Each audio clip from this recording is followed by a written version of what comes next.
Hey guys, welcome back. This is Steve Cammarata with WINEWORKZ. Thank you so much for subscribing to WINEWORKZ. I'm here reading chapter 6 of my book. This book you'll see everywhere. It's going to dominate the world. New York Times best-selling book. I'm confident to say that because I wrote the shit. It's awesome. I know it's awesome. And it's my life, so it comes from the heart. There's no bullshit in this book. It's a no-filter book. Not for everybody, but I'm sure it'll be for millions of you. So anyway, that's pretty cocky, right? This is chapter 6, and it's called The Cottage. Here we go. Please Don't Die. Book 2, chapter 6, The Cottage. Today was going to be a good day. I could tell from the moment that Dad came into our bedroom, waking up my brother and I, saying, "Wake up, boys, I have a surprise for you guys." A statement like that could be hit or miss as far as the surprise, what it was going to be. If it was going to be something that we were actually interested in, or if the surprise was something more for my father to enjoy. In this instant, it turned out to be both. We were about to take a family drive, but only Mom and Dad knew where we were heading. I could feel a wonderful positive energy in the air as my brother, my sister, and I settled in the back seat of the family station wagon. My dad was definitely excited about something. He was even acting a bit goofy, which was in sharp contrast to his usual serious and all businesslike demeanor. When Dad got to the end of the street, he turned right, and this told us whatever the surprise was not in Lockport. Usually when Dad turned right, that almost always meant that he was going to take the thruway, and that could mean anything and anywhere. Our curiosity was piqued. It was a beautiful day, and by the looks of how the drive was progressing, perhaps we were going to the beach. After about 45 minutes on the road, we realized we were clearly heading to Eden, Angola, on the lake. Oh crap, please don't tell us we have to go back to that stupid camp where David and I got in a fight with the other boys and got kicked out of. St. Vincent de Paul, I said with concern. Don't worry about it, was the reply from Dad. You'll see when we get there, this from Mom. Wherever we were going, I could tell we were getting close. 710 Bennett Road, I heard Dad say, confirming the apparent address of our destination. Dad slowed down a bit and we slowly approached the address that he had just mentioned. The very first thing that I noticed was that there did not even appear to be an actual driveway. The grass was so high and unkempt that maybe there was a driveway hidden near there somewhere underneath, but I couldn't even tell. Nowhere did I see an address posted anywhere either. Not on the house, if you could even call it a house. It looked to me more like a shack. Not on the mailbox, because there didn't even appear to be a mailbox. This is it, Dad said, and put the car in park. Well, what do you think, kids? This is our new cottage. We were not impressed. Even in its glory days, 100 years ago, or whenever this place was built, it certainly was nothing special. I heard my dad mention that it had 4 bedrooms. I remember thinking, there is no way a house this small could actually have 4 bedrooms. This place was in rough shape. I will always remember how excited my dad was about taking on the challenge of fixing the place up. It was definitely going to need quite a lot of fixing up. Dad put the key in the door, and we were greeted with the sight of many cobwebs, as well as the foul smell upon our reluctant entrance. This place smells like someone died in here, my brother David said as he plugged his nose. There was a small kitchen and a bathroom off to the right, and to the left was a crooked, dark, narrow hallway that assumingly led to the 4 bedrooms Dad mentioned earlier. First thing we will have to do is gut this place, Dad said. What does gut this place mean? My sister questioned. Dad replied with excitement. That will be the fun part. To gut the place means that we will take down all the walls, the cabinets, doorways, smash a few windows. It'll be a lot of fun, Dad explained. That his plan was to completely tear down and do away with the 4 bedrooms. And besides the small bathroom, the cottage would be an open space with the beds on the far side, an open living room leading into the kitchen.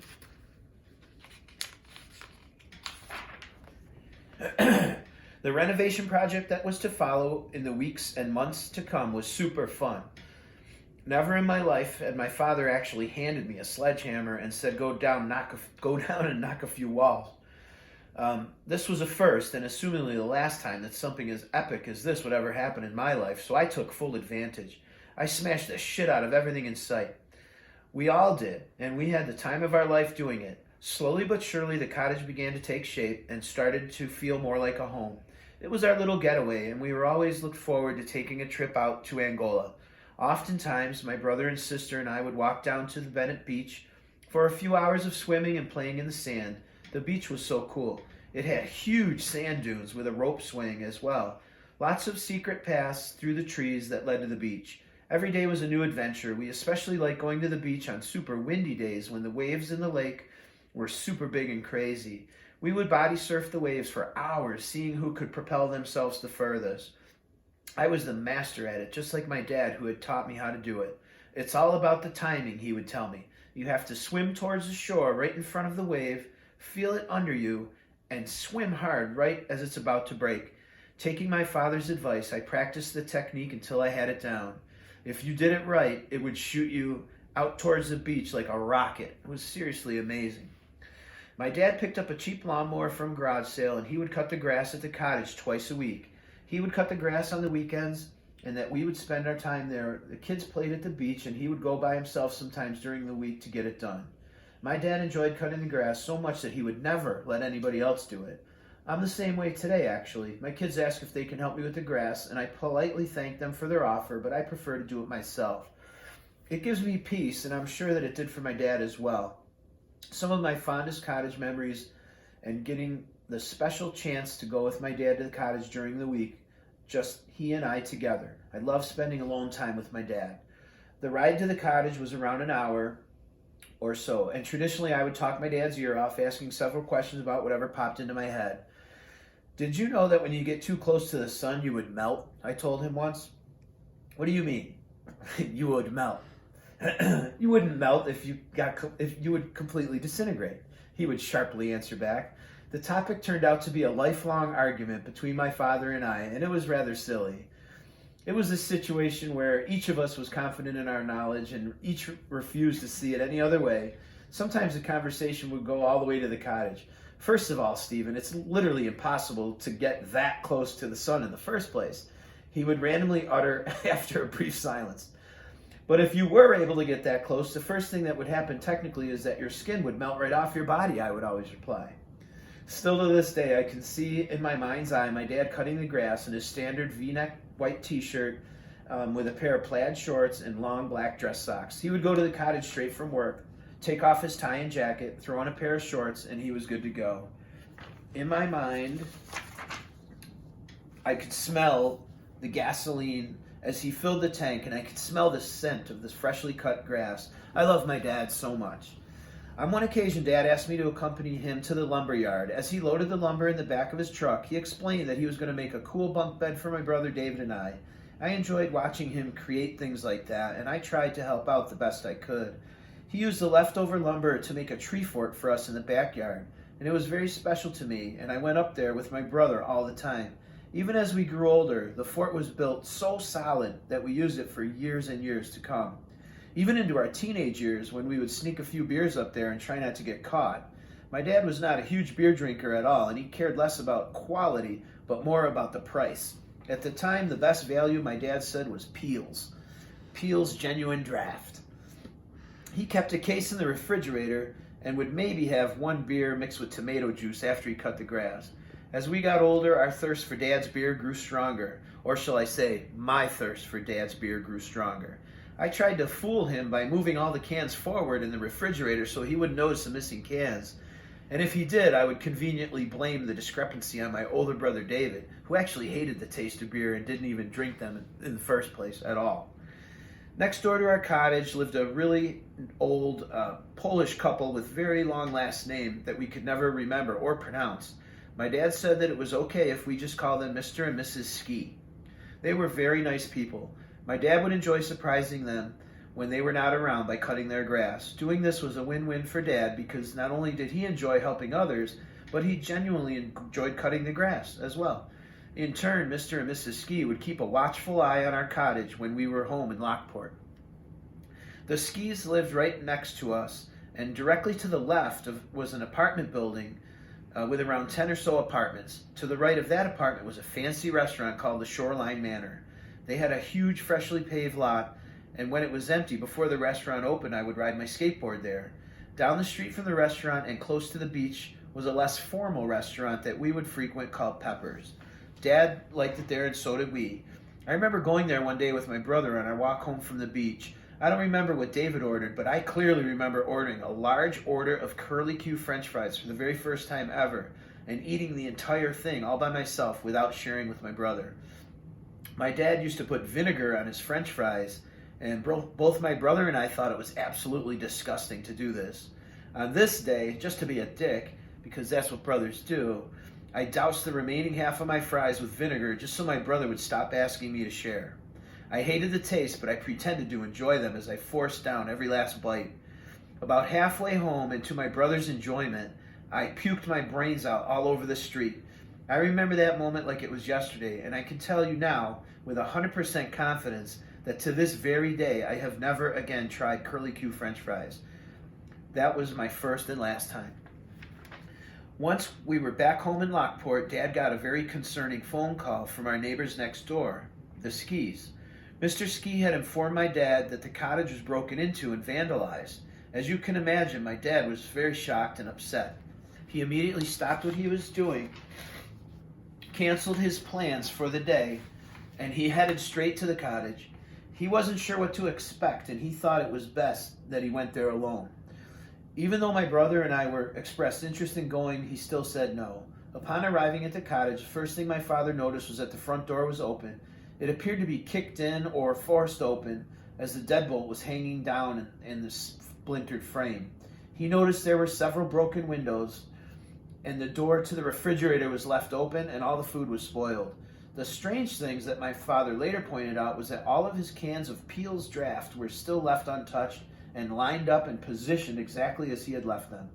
Dad had assumed it was the local teenage thugs who broke into the cottage, and he was very surprised that they didn't drink any or all the beers. Dad joked that maybe the vandals had a refined palate and didn't wish to consume such pedestrian and plain cheap domestic beer. Dad pointed out that all the beds were still made they appeared to be left untouched, and this except for the very top bunk of our bunk beds that Dad built for my brother and I. Strangely enough, it had seemed that whoever broke into the cottage had slept in that top bunk. After taking the initial walkthrough for inventory of damage and possible theft, my dad headed next door to talk to Mr. Ski and get the whole story and hear about the events that led to the phone call. Mr. Ski had explained that he heard noises coming from the cottage a few days earlier, but he didn't think much about it until he noticed that Dad's truck was not in the driveway. Thinking this was strange, he decided to investigate.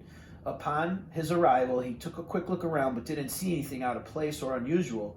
Being just an old man, he thought perhaps his hearing was playing tricks on him, and maybe the noise he heard was coming from somewhere else. He headed back home next door, but kept his senses on high alert for any future commotion or trouble.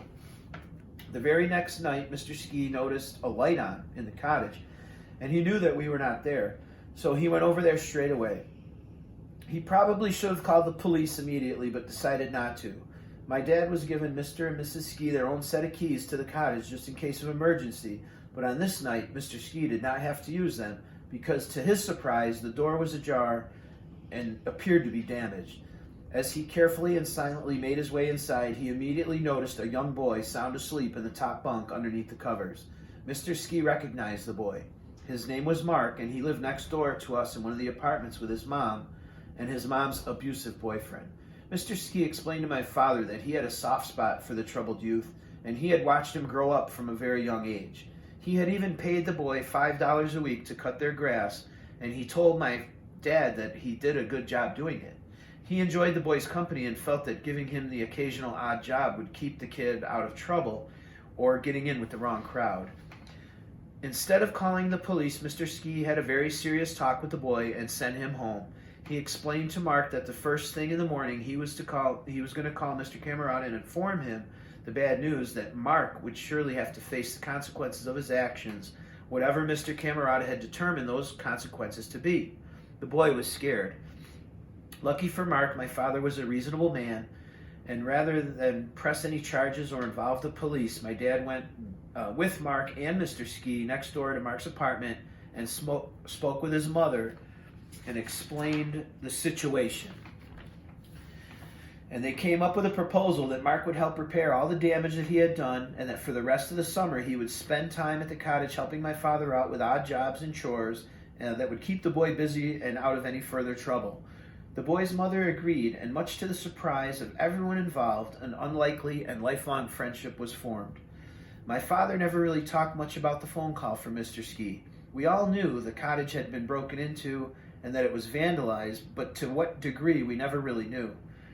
I don't even think my dad ever even discussed the specifics with our mother. He was always very vague about it for some whatever reason, and he always played it off like it was of no major significance. Interestingly enough, for several weeks after the phone call from Mr. Ski, my dad always went to the cottage alone. Although he told us several times that the damage caused by the vandals was nothing serious, I feel that it was serious enough that he didn't want the rest of the family to see it. We never did get to see the extent of the damage, as I mentioned. My dad never really talked about it or made a big deal about it. It was a good 2 or 3 weeks before Dad let us join him again for a trip out to Angola. We were all very excited to get back to the cottage so we could walk down to Bennett Beach and play in the sand dunes and swim by the lake. We always hoped for a windy day so the waves could be big enough to body surf, and that was so much fun and we loved doing it. As my siblings and I were getting into our bathing suits, we could hear Mom and Dad talking in the kitchen. To the surprise of everyone, sans my father, we were all shocked to hear the sudden sound of my father's lawnmower starting up. Somebody was cutting our grass. And this was super strange occurrence to be happening. Nobody cut the grass at home or here at the cottage except for my dad. He loved cutting the grass so much that he just always preferred to do it himself. The really weird thing about it was that my father kept the lawnmower safely locked in the shed, and we had just arrived, so the shed was most definitely locked. How the heck did someone get in there to get the lawnmower out, and who was it? None of this made any sense. My dad casually made his way to the big kitchen window and opened up the curtains. "Hey Mark, before you get started, make sure you walk through the yard first and look for fallen sticks or branches so you don't damage my lawnmower." "Yes, Mr. Cammarata," came the response. "Dad, who is that kid you're talking to, and why is he cutting our grass?" This from my sister Lisa. "His name is Mark. He lives in one of the apartments next door." Well, this was all very interesting. My dad chose not to offer much in the way of explanation, but we later found out that Mark was indeed the boy who broke into and vandalized our cottage. My father had decided to take the young boy under his wing and keep an eye on him. To the surprise of the entire family, including my mom, he had actually given Mark his own set of keys to the shed and kept a full container of gasoline on hand so Mark could cut the grass 2 times a week, even when we were not there. This was the beginning of an unlikely and lifelong friendship. Slowly but surely, Mark began to become part of the family. He went with us to the beach. He went with us to the drive-in movies, as well as a lot of other places. We were happy to include Mark in many different family activities. My dad even talked to Mark's mother once and invited Mark to come back with us to our house in Lockport for a few days. It became official to all of us how much Dad really liked the boy when he taught Mark how to make sauce. This was a 100-year-plus-year-old Cammarata recipe that was handed down straight from Italy that was always considered to be top secret. But here was Mark with my dad in the kitchen making sauce. It was when Mark went into the linen closet all on his own and handed my dad a towel. It's going to be choked up. I can picture this happening. He handed my dad a towel so he could wrap it around his sweaty neck that we all knew the two of them had a very special connection.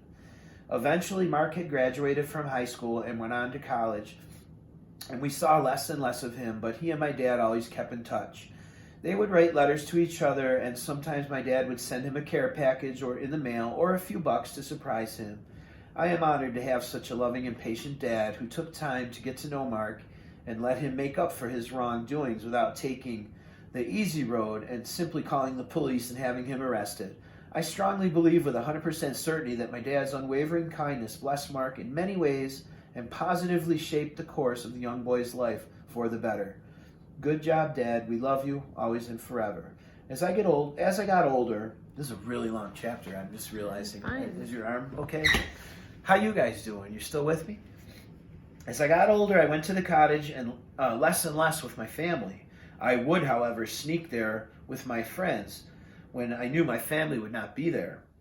Once, when my dad was cutting the grass, I stole the key to the cottage and I rode my bicycle to the hardware store to have a duplicate key made. This was a huge risk because if my dad ever found out, he would kill me. It was like a game to me.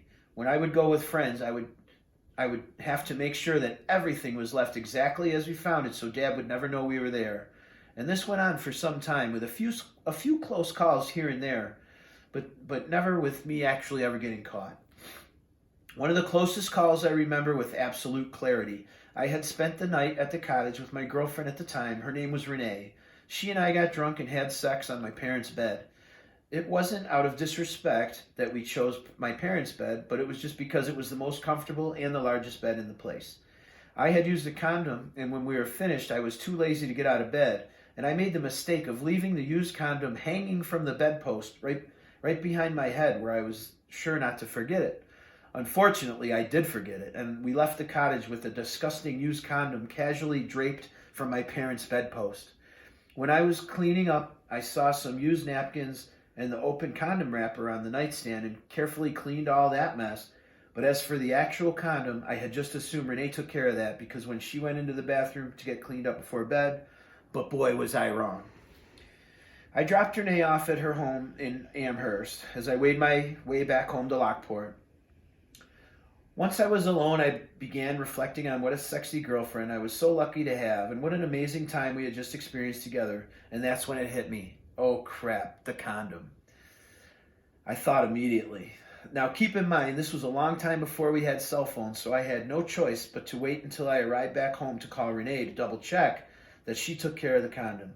Hopefully she was still home, and hopefully she would answer my important call and put my busy mind at ease. When I pulled into the driveway, the first thing I noticed was that Dad's truck was backed into the driveway with the tailgate down, and he appeared to be loading the truck with tools and supplies. "Hi, Dad, what you doing?" I asked casually. "I'm heading down to the cottage by myself to get some work done," he unexpectedly replied. Yeah, this is like a book in itself, this chapter, huh? As soon as I entered the house, I called Renee immediately. Thankfully, she answered on only the second ring. "Hey, it's me. I have an important question. Did you wrap up the used condom and put it in the garbage bag that I brought back home with us?" I asked her. As I patiently waited for her response, I could picture myself wrapping up the condom securely in toilet paper and putting it in the garbage like I've done countless times before. However, in this particular instance, when I recalled the events, all I could remember is removing the condom from my quickly deflating and tired penis and just reaching behind my head and hanging it over the bedpost and then falling quickly asleep. "No, that's gross. I never touch those things. You usually deal with that kind of stuff," she said, unfortunately. This was not good. If I didn't take care of it and she didn't take care of it, then obviously it meant that the condom was still right where I had foolishly left it. It was still hanging from my parents' bedpost. I had to come up with a plan immediately. As my mind worked the problem, I paced back and forth, begging my brain for a solution. It seemed there was really only one option. I had to wait for my dad to leave, and I had to quickly head back to the cottage on my own and try to beat him there and remove the evidence quickly and get the heck out of there before he arrived. The plan had one huge problem. He had just left the house, so obviously he would be ahead of me. What if he saw me pass him on the thruway? And my solution was to take a different route, and there was only one other one. Excuse me. My solution was to take a different route, and there was only one other option as far as that idea went. Dad always took the thruway every time. The only way he would ever went downtown and took the Skyway to Route 5 was when he knew there was construction to avoid. And this was not the case today, as I had already known. My only choice was to take the Skyway route as fast as possible and try not only to get there before him, but to try to get there without getting a speeding ticket. Lucky for me, my ride downtown was without heavy traffic. Once I crossed over the Skyway to Hamburg and passed by the busy intersection in front of the Ford plant, I continued on my way magically and to my delight, hitting every green light. It seemed like God was on my side, or so I thought. Another thing that I realized that on my side was that Dad liked to take his time and enjoy the scenery. He was a slow and safe driver and was never really in a rush to get any place, and that would hopefully work to my advantage. Who knows, maybe he might even stop for gas or possibly stop to get lunch. I was feeling pretty confident that my plan would work out. I felt pretty strongly that I would arrive first, take care of business, and then leave unnoticed before he got there. Sitting at the red light with my left turn signal on as I waited to turn onto Bennett Road, my anticipation began to escalate, as did my pulse and heartbeat. My heartbeat and my turn signal were in harmony as I waited for the light to turn green. Tick-tock went the turn signal, and thump-thump went my beating heart. As I waited for the signal to turn green, I noticed that my heartbeat was now thumping much quicker than the tick-tock of my turn signal, and that my once peaceful rhythm was now interrupted with anxiousness. My stomach was tied in knots, and as I made my way through the turns around the bends to the cottage, I had my fingers crossed in my mind that Dad had not arrived yet. And that's when I saw his truck. Even worse, I saw him. As I made my way around the corner to the last bend, I was just about to pull in the driveway. He and I immediately locked eyes. He must have literally just got there moments before me. I took note right away, the look of surprise and confusion on his face, and I had to gather my wits quickly and explain myself to him. The good news was that he had appeared to me that he hadn't actually entered the cottage yet.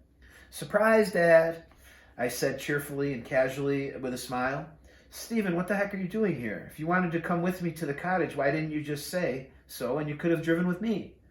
Fumbling for a logical response, I said, "I don't know. I wanted to surprise you, I guess. Throw me the keys and I'll open the door. I need to use the bathroom." "I'll get the door." "Help me with these, please," he said as he handed me a pile of freshly washed bed sheets and bathroom towels. This was not good, I thought, as I tried to act casual and remain calm. I stood behind him nervously as he slid the key into the lock and he opened the door. I watched as he immediately and unconsciously scanned the room for anything out of place or anything that might seem unusual. I had learned a long time ago that if I was to sneak into the cottage with friends without permission, I had to make absolutely sure that everything looked exactly as my father had left it, or there would be hell to pay. Even the slightest crease or wrinkle on one of the beds, he would know immediately.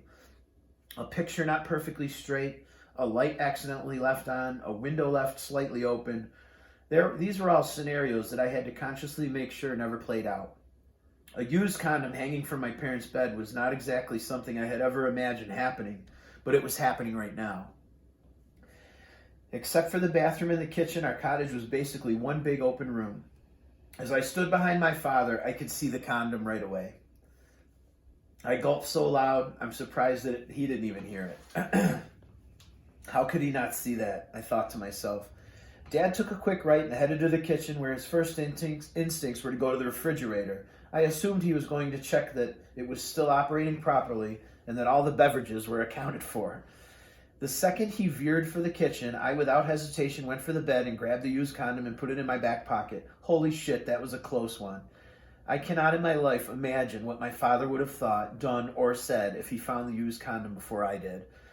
I took a well-deserved deep breath and asked my dad what he needed help with. This day ended up being a really great father and son day. Dad cut the grass while I helped him picking up sticks and other yard work. He took me down the street for lunch and we drove out to Sturgeon Point, and I talked my dad into renting a canoe. Trying to canoe on Lake Erie wasn't the best of ideas, but we did it anyway. I love my dad so much, and as I watched him paddle the canoe, I felt so loved and blessed. And this day could have gone sideways in the blink of an eye, but thankfully it didn't, and I was able to keep my shenanigans unnoticed. Years went by of my friends and I going to the cottage unnoticed. We always went there during the summertime because right before winter, my father would winterize the cottage, and he would turn off all the water and the electricity. One weekend, a few friends and I had our skiing equipment and gear, and we were heading to Holiday Valley. On the ride, we were smoking weed and talking and not really paying much attention to anything. Nobody had noticed, including myself, that I had completely went the wrong way. Instead of taking the 219 to Ellicottville as I had planned, I accidentally and carelessly was heading towards Erie. It was right at exit 57A when I realized my mistake. I had mistakenly driven us not to Holiday Valley, but to the family cottage instead. I felt like such an idiot as I cursed myself. As it turns out, my friends didn't seem too upset. I suggested that instead of skiing, we get beers and spend the night at the cottage. Everyone agreed, and that's what we did. My dad had the cottage sealed up for the winter, tight as a drum. I had to tell everyone not to use the bathroom because the water was turned off, and they would have to go outside for relief because with no water, the toilet could not be flushed. Turning the electricity back on was as easy as flicking the switch to the main power box. Once that was done, we were able to turn on all the lights, the television, and even crank up the heat. Despite not being able to have gone skiing, we actually had a really great time. One of my idiot friends decided to take a crap in the toilet at some point, and nobody would confess to who did it. This was a problem. There was no way to flush the toilet, and without anybody owning up to who had done it, I couldn't hold anyone accountable. There was no possible way I was going to do the unthinkable and scoop up someone's disgusting turds with my bare hands. The only option was to just leave it there and deal with my father's wrath when the summertime came. It was several weeks later when I heard the phone call. There must be some mistake. There is no possible way your information is correct. I could hear Dad shouting into the phone all the way from upstairs. I was now curious what this was all about. I descended the stairs slowly in hopes of going unnoticed, so I continued to anonymously eavesdrop on this most interesting conversation. There must be a gas leak then, or your equipment is broken, Dad said, fuming into the phone. Oh, crap, I thought to myself. When I was there last month with one of my friends, did I forget to shut the lights off or something? Oh no, this was not a good situation. I owe you how much? I owe you nothing. There is obviously a mistake. The cottage has been winterized, and it is as it has been for every winter for the last 15 years. We don't even go there in the winter, and the gas and electric is completely shut off, Dad said frustratingly into the phone. Gulp. I felt my stomach tighten and my nerves begin to tingle, and now I knew in my gut that I had fucked up. I had fucked up bad. As it turns out, I didn't leave any of the lights on, but I left the heat on for over 3 weeks' time. Dad got a phone call from the electric and gas company telling him that his payment was overdue, and Dad was furious, and rightly so. He was so mad at me, and even worse, he was genuinely heartbroken to have a son that he loved so dearly, but that he couldn't trust worth a shit. It took me a very long time to regain Dad's trust, but in the end I am confident that I did. Clearly seeing the trouble that I had caused and seeing the disappointment that I had provoked in my father was enough to send me on a new path. I made it my decision to be a better person and to be a better son. The only thing I cared about was my father's forgiveness. Before my dad passed away on October 29th, 1995, at the very young age of 54 years old, he gave the cottage to my sister Elisa and her husband Gino as a wedding gift with the intention that they would tear it down and build a new home. 710 Bennett Road was their address for many years to come, and to this day, long after they sold that house and built a new one, I still drive by there often on my way home to the beach with my kids to take a peek at the property and reminisce. It brings me great joy to do so, and I love the rush of vividly fond memories that flood into my mind every single time I pass by that address. I will end this chapter with something very special indeed. It is something that I've never shared before with anyone. Not my mom, my brother, my sister, or any of my friends or relatives until this very moment right now. If I had to choose one word to describe why I have never shared the following with anyone, the word would be shame. Many years after my father had passed, I was going through his things for no particular reason other than the fact that I just really missed him a bunch and I wanted to reconnect. Buried deep in my dad's closet, which was now Mom's second closet and filled mostly with all of her clothes and shoes, I had stumbled upon my father's briefcase. Just seeing it and holding it made me cry. I instantly pictured him coming home from work and carrying it. And I could clearly see in my mind's eye Dad sitting at the kitchen table with his briefcase open, hard at work, and doing the bills or some work stuff. I brought the briefcase into my bedroom where it stayed for almost 1 week before I even had the strength to open it and look through it. It was a bittersweet ordeal looking through Dad's briefcase at the various items contained within. Seeing his handwriting was especially tough because it was so unique and distinct and reminded me of the many letters and notes that he had written to me over the years. I searched through the briefcase, not really looking for anything in particular, but I was basically just on autopilot as I held back the tears of fond memories and tried to keep it together. About 15 or 20 minutes had passed, and I was just about to close the briefcase and return it to its resting place in his old closet when I noticed a hidden compartment. What I had noticed was an oddly placed zipper about 6 inches long. The compartment itself was pretty small, about the size of an envelope. I could immediately tell that there was something inside. I'm not going to lie, but my very first thought and hope was maybe it was a secret stash of $100 bills. It was not. What I found was something that brought tears to my eyes and immense sadness to my heart. It was a letter that Dad had written to me, but he had never actually given to me. I could tell by reading the letter that it was never fully completed. Dad was very proper when it came to writing letters, and this letter was a finish. If this letter was a finished work, it most certainly would have had a formal ending, such as "Love, Dad" or "Sincerely, Tom M. Cammarata." The letter had no such closing, and it seemed to have ended without even a final thought. What I had before me was the letter my father wrote to me shortly after the incident at the cottage where I had left the heat on and caused him great distress and utter disappointment. I will share this letter with you now to end this chapter. Dear Stephen, 2/4/1991. It is with a very heavy heart that I write you this letter. I can't tell you how much hurt and disappointment I feel when I think of what has just happened.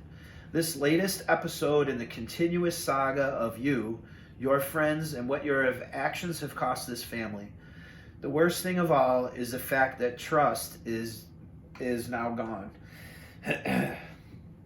It hurts more than you can ever know as a parent to have a son that you feel you simply cannot trust to do the right thing and respect the rights of other members of the family.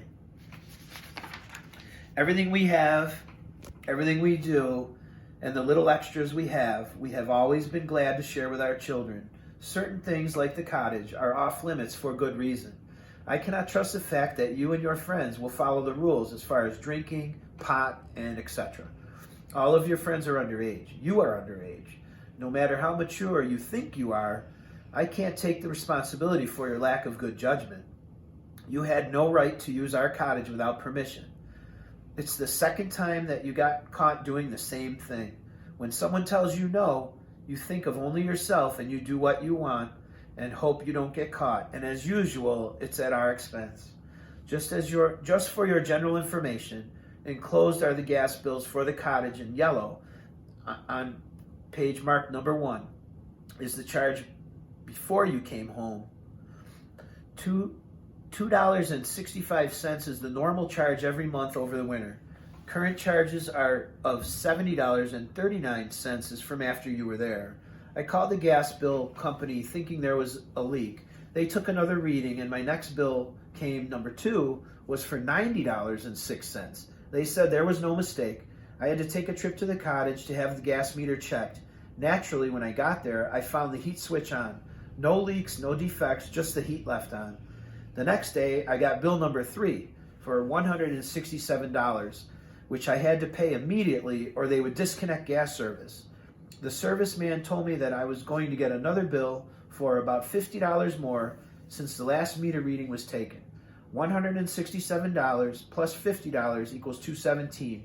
More money wasted, thrown away, all because you can't follow our rules. I hope it was worth it. I hope you and your friends had a good time at our expense once again. I'm sure you're sorry. I'm sorry too. Sorry you can't be trusted to be responsible. For Christmas, we gave you $350. Mom just sent you another $100 and you made $364 while you were home. Your books cost $200. That means that after paying for your books, you've spent $614 on you and have cost us another $217. And you have the nerve to ask why you can't use our car or the cottage and wonder why our bedroom door is locked while you are home. I don't know how else to tell you and show you that you are loved. We keep giving you chance after chance after chance, and it's always the same. You do what you want, always at our expense, and hope you don't get caught. But you always do get caught sooner or later. There is nothing in life that is worth more than a man's word. Trust has to be earned. It's what you do when no one is watching that counts. I keep waiting for things to change. I keep hoping and hoping. I guess I just have to wait longer. I don't know how much more I can give or should be expected to give one child. There was no money to send David back to school with. Every penny we gave him, he used to pay for his rent. The money we spent on the cottage gas bill, we could have given to him for groceries. He never complains. He never asks for anything. I feel bad I can't do for David and Elisa because there are so many extra expenses due to carelessness. You have no idea how what you do affects all of us. And then it just ends like that. Thank you so much for listening. That was a very long chapter. I didn't realize it was that long. My poor friend and her poor arms. I feel bad. I'm so sorry. I did not realize it was that long. I'm a tearful mess here as I read that. It was a tough one. But that was chapter 6. And please don't die, Dad. Stay tuned for chapter 7, which is called Puppies. Probably more lighthearted. Who knows? I don't remember, but probably might be sad too. Thank you for joining.